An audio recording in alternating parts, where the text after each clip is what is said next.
Hi guys! I know for those who know me, you'll remember my 2024 weight loss journey. In that weight loss journey, I did was 3 kilometers walking every day and also intermittent fasting. And my goal was to decrease my weight to 10 kilograms, which I achieved over 8 months of consistently doing it. And I know moms would definitely agree with me that exercise and intermittent fasting is impossible, lalo na kung may kids ka na may sobrang pagkain or may events sa family. It became very frustrating on my side because I didn't enjoy what I love, which is food. At the same time, I'm gaining weight, which I worked for over the 8 months.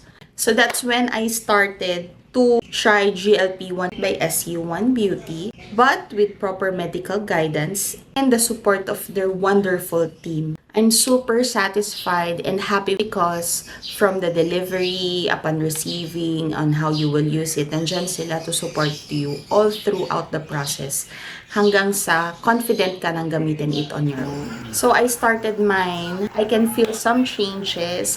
Hindi man siya overnight. My appetite decreased. Nakokontrol ko na siya. Every journey is different. Remember that. And this is mine. And it started in choosing to take care of myself and my family.